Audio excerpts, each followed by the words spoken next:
A teen murder suspect spotted at 2 different Wake County schools before his arrest, caught only on WRAL's camera. Now at 7, how the manhunt affected students. Plus, we explain the legal change that helped law enforcement release his name and picture despite his young age. The chance for weekend rain will depend on where you live. See a town-by-town look at who could see showers interrupt their weekend plans and when. Now, breaking news from WRAL. Coverage you can count on. Tonight, Wake County students are feeling a little safer after a murder suspect spotted at 2 high schools this week was taken into custody. You can see Sincere Pigford in handcuffs being taken into the back of a police car in this WRAL exclusive video from this afternoon. Thanks for joining us tonight. I'm Ashley Rowe. And I'm Dan Haggerty. Pigford is one of several suspects in a shooting that took the life of Serenity Spencer in June. WRAL's Aaron Thomas is live outside of Broughton High School, one of the places Pigford was seen this week. Aaron, how did the search for him impact the students and the school day? Well, Dan, I can definitely tell you, based on the students that we spoke here at Broughton High School, they say that they saw those security measures in effect in campus today. Now, obviously, the schools have been dismissed just hours ago, but you're seeing a lot of folks that are now starting to go into the stadium to get ready for some Football Friday. We spoke with both the students and families, their parents, who say that they can breathe a little bit more of a sigh of relief knowing that someone is now in custody. Again, we want to show you some of that exclusive video obtained only by WRAL, showing you the moment that Sincere Pigford was taken into custody. This was a joint effort by both Raleigh Police as well as the Wake County Sheriff's Office. And that juvenile was wanted in connection with the June 30th shooting death of Serenity Spencer near Wendell. 2 other suspects connected to the same case, Xavier Atkinson and Khalil Atkinson, made court appearances on Wednesday. Those brothers are charged with first-degree murder. Wake schools notified families early this morning, right around 5 this morning, about additional security measures, saying that after they noticed someone on the campuses of both Enloe and Broughton High School, those students shared with us how those security measures played out today. The teachers aren't letting us out in the courtyard. They're making us go inside a lot safer, and they put a bunch of fences around our school. And certainly a lot of questions remain about the timeline of events as to why this notification went out this morning, when there were reports that Pigford was seen on campuses as early as Wednesday. On our late news, we're going to be hearing from some of the parents about some of the relief that they're feeling knowing that this has now been resolved. Aaron Thomas, WRAL News, live in Raleigh. You know, law enforcement was able to release these photos of the juvenile suspect only because of a law that went into effect late last year. WRAL Investigates Sarah Kruger spoke with the sheriff who was instrumental in making it a reality. Orange County Sheriff Charles Blackwood worked with lawmakers here in Raleigh on what's called Lyric and Devon's Law. It allows authorities to release certain information about juvenile suspects. He says today is a prime example of why it is needed. In 2022, 2 teens were murdered in Orange County. The sheriff's hands were tied, unable to release information about the suspect because of his age. So Sheriff Charles Blackwood helped push for the law named after the victims. This is exactly the type of situation we had in mind. To release information under Lyric and Devon's law, law enforcement must meet 3 criteria to get a written order from the court. The juvenile is accused in a crime so serious that they will be tried as an adult. The juvenile's a threat to self or others. A judge determines that good cause exists. However, law enforcement can release information immediately if there are what the law calls exigent circumstances, meaning there's urgency. They still must get judicial approval the next day. Does that inhibit you all? Is that too much? No, it's not. I think it's important to have safeguards in place to protect our juvenile population. We know it was Tuesday that deputies said they were looking for a juvenile murder suspect. On Wednesday and Thursday, Pigford was seen at 2 local high schools.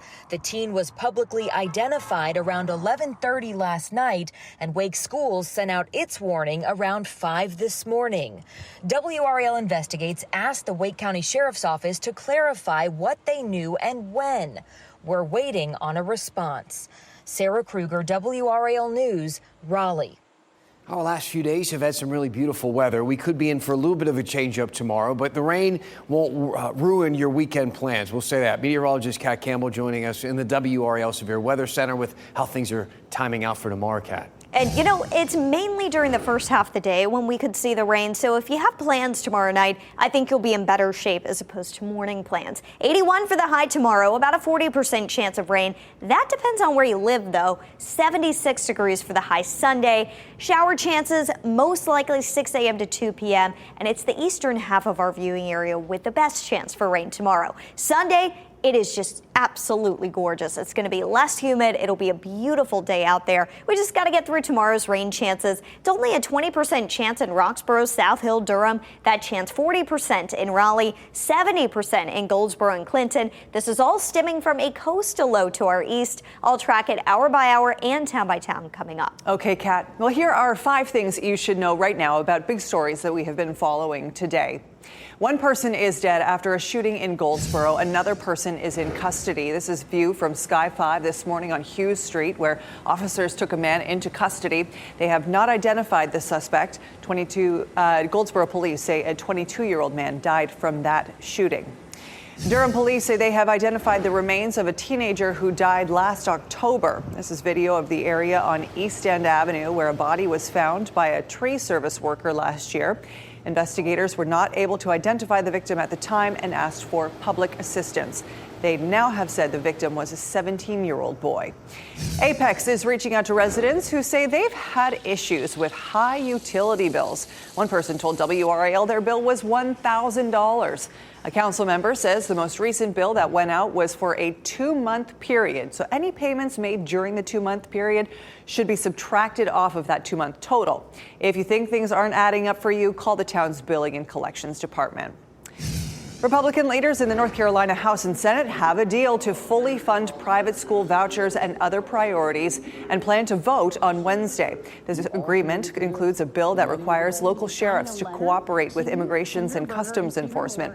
It also increases funding for public schools and community colleges.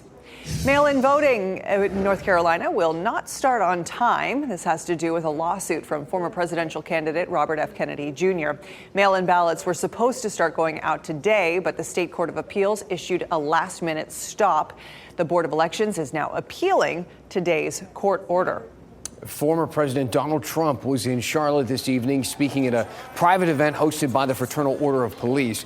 Talked about his support of law enforcement, the delay of his Manhattan hush money case, and today's appellate court's ruling about having JFK on North Carolina's ballots. And that sounds like a bad thing for him. It's not. It's actually a great thing. He's an incredible team player, and he didn't want anybody to be voting his name because, as you know, he fully endorsed us.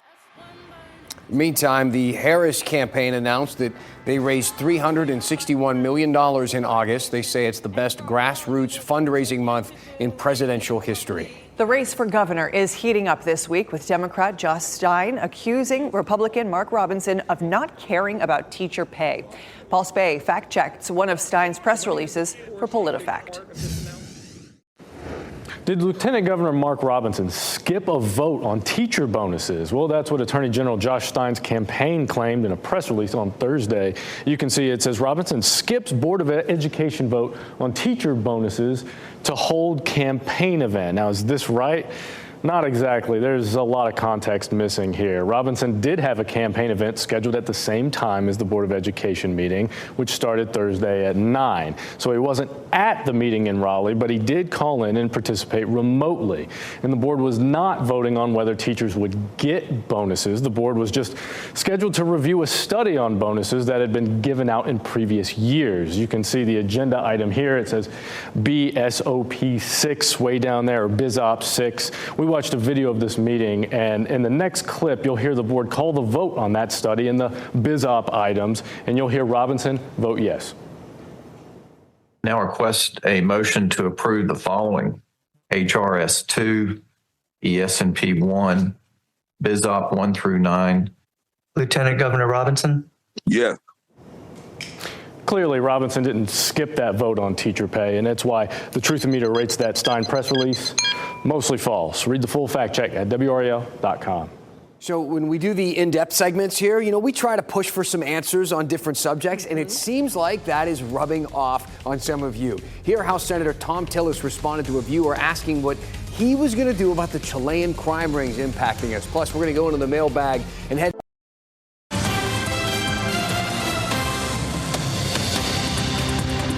Let's pull a few letters from the mailbag tonight, right? We cover a lot of ground here on this segment on WRAL News at 7 o'clock. So let's touch briefly on a few different topics. First, a follow-up to our story on the Chilean crime rings. These are the guys that scope out homes in the Triangle. They rob them when homeowners are away, and they get out of Dodge before investigators can catch up. They use the kind of stuff that you see in movies to get all this done, hidden cameras and camouflage. And they get here by taking advantage of a visa waiver program meant for tourism. We talked about how lawmakers have tried to fix this problem, specifically with that relationship with Chile. Bob decided he wanted to take action into his own hands. I like it. He wrote, who could be contacted to share our displeasure? Maybe our state reps or senators. I'll try reaching out to mine and see what they say. Bob is on the case, guys, and he wasn't joking. He sent a letter to Senator Tom Tillis, and about 2 weeks later, he got a response. Senator Tillis wrote, in part, fixing our broken immigration system by adjusting our nation's guest worker and legal immigration programs to more accurately reflect the nation's economic needs will reduce the incentive for foreigners to arrive illegally. I have been heavily involved in discussions with my colleagues focused on solutions to fix our broken immigration system. That's pretty much it. No specifics on the visa waiver program. For our segment back in July, we reached out to Tillis. We never heard back. But I did get a response from Senator Ted Budd's office. They wrote me saying, quote, this program and its vulnerabilities are on Senator Budd's radar. He is extremely concerned about it and will continue to look for ways to enhance vetting and force action from the Biden-Harris administration. All right, let's move on to an update now on the bizarre epidemic of homes collapsing at the Outer Banks. Our last segment started with an email from Lee, and he was pretty stoked to see his message on TV. He wrote, Dan, thanks for reading and featuring my email. I appreciate the 15 seconds of fame. We appreciate you, Lee. These segments couldn't happen without viewers like you. You should always send me an email if you have questions about a news story or an idea for an in-depth segment. And it turns out the state was keeping an eye on Rodanthe. The North Carolina Department of Environmental Quality actually just came out with a new report. They looked into some ideas that could improve the situation. They held workshops last year with environmental experts, insurance providers, and attorneys. They discussed a lot of ideas. Here are some of the big ones. Expand programs to remove or relocate threatened structures. Create a new program and fund to address this. New strategies for flood insurance providers to do something about a structure before it collapses, and provide added disclosures so someone looking to buy a property in that area know what they're getting into. They concluded by saying there is value in continuing collaboration to address this issue, which is inevitably worsened considering the sea level rise forecasts. Now, we told you about the bill that was sponsored by two North Carolina congressmen, a Republican and a Democrat. It let the National Flood Insurance Program pay property owners to relocate or remove their homes before they collapse into the water. Now, right now, that isn't allowed. Between their bill and whatever future collaboration comes out of that DEQ report, we'll see, and we'll let you know. Last topic tonight, from the stuff on the beach to the stuff in the ocean. A few of you had some questions about our segment on shark bites, so we got to answer a few of them. Brittany asked, how shallow can a shark swim in order for a person to be a target for a shark? Now, in our research for our segment, we learned that they can get to be in water about as shallow as 3 feet deep. Just take a look at this video from Florida. I'd say that's knee-deep water. We also learned that sharks are swimming in shallower water because schools of fish are doing that as well. They like to eat the fish. It's warmer water, so that is where they go. Now, since our shark segment, we also learned this, that sharks in Brazil are testing positive for cocaine. Now, Missy wanted to know what type of shark is the most dangerous off the NC coast. I will say we have great white sharks off our coast. That sounds scary, but we really don't come in contact with them very often. Bull sharks are most likely to bite. I will say, a part of me wants to say it's the Brazilian cocaine sharks. Look, cocaine is an appetite suppressant, Maybe it's going to turn out to be an unexpected positive. I don't know. I'm not really a scientist.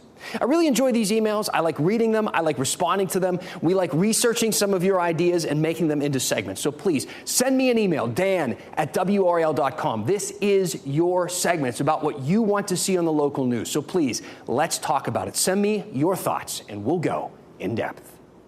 Well, a man is facing a death by distribution charge after a drug overdose death in Carrboro last year. The police department was called to a home on Westbrook Drive in June last year where they found Sergey Ndiga Momo dead. Investigators learned the 21-year-old died of a drug overdose. On Wednesday, 20-year-old Jeremiah Hargrove from Selma was charged with death by distribution and selling a controlled substance. He's being held on an $80,000 bond.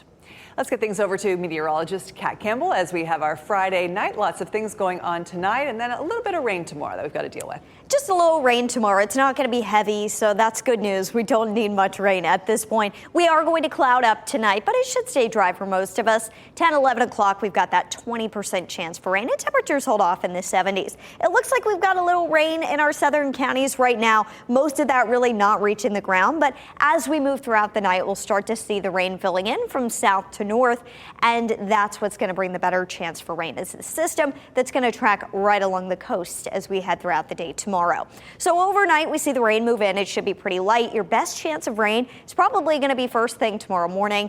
From Raleigh points east, you could see the rain linger through about 2 o'clock, and then 2 o'clock, we're really looking pretty dry out there. Even the coast starts to see the lighter rain arrive by 2 o'clock, but you've got one more chance for rain tomorrow from this cold front that'll move through during the afternoon. Without front, I would say about a 30% chance for rain. The good news here is that that would be a thin band of showers, so that should blow through pretty quickly. It wouldn't last all that long. Sunday looking like a pretty nice day. We'll see partly cloudy skies. We did increase the cloud cover a bit Sunday, so we lowered the temperature, but it's still a gorgeous day. 76 for the high, waking up to 59 that morning. We're in the low to mid 80s for highs next week, and lows dip back into the 50s. So you've got crisp mornings, warm afternoons, the air isn't humid.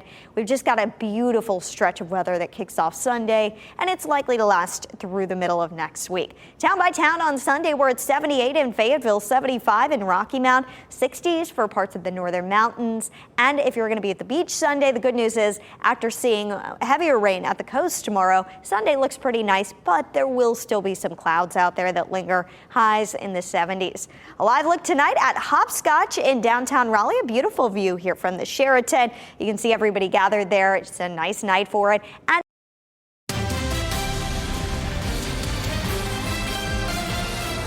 Fayetteville State University celebrated the opening of a new Chick-fil-A across the street from the campus. You know, college kids like Chick-fil-A. We all like Chick-fil-A. College kids love it. The ribbon was cut by the university and community leaders. FSU is also celebrating a record-breaking 7,000 plus students this year.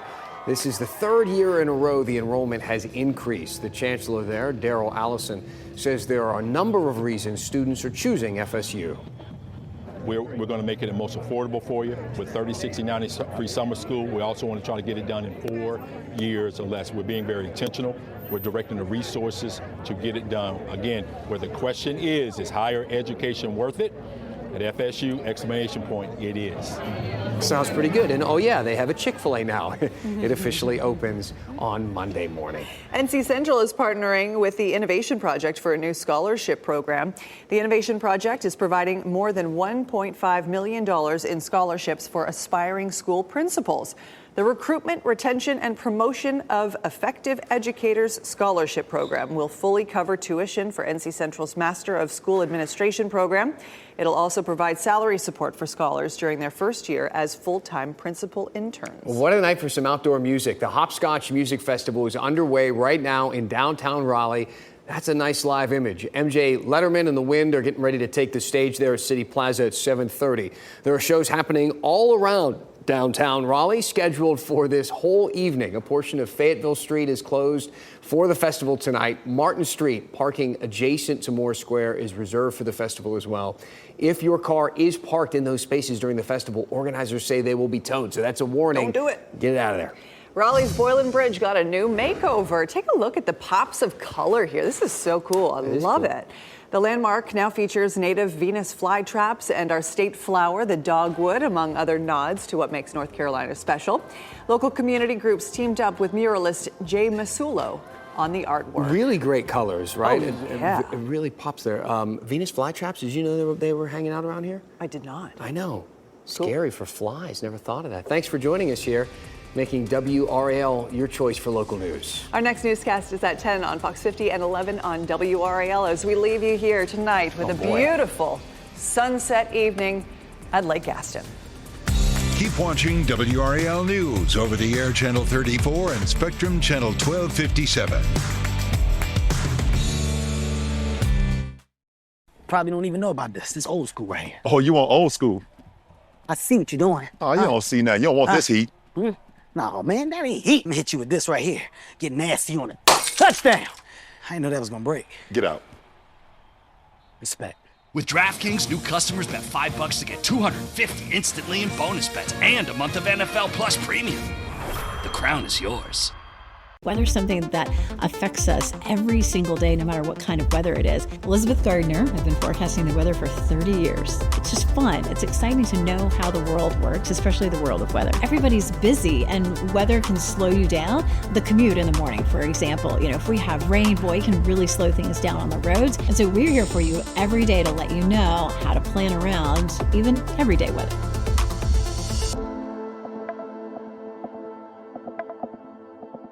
If you're living with diabetes and using insulin, you know the pain of pricking your fingers over and over again. By wearing a small device called a continuous glucose monitor, or CGM, you can reduce the pain of pricking your fingers right away. If you use insulin daily, you might be eligible to get your own continuous glucose monitor. So call the US Med Diabetic Health Hotline today and learn about the latest CGM technology. Not only can a CGM immediately reduce pain, it's accurate, easy to use, and helps you make better diabetes treatment decisions. And if you have Medicare or private insurance, you can see if you qualify for a CGM at little or no out-of-pocket cost. We'll also provide free shipping of your new CGM, and we'll bill your insurance company for you. If you use insulin daily, you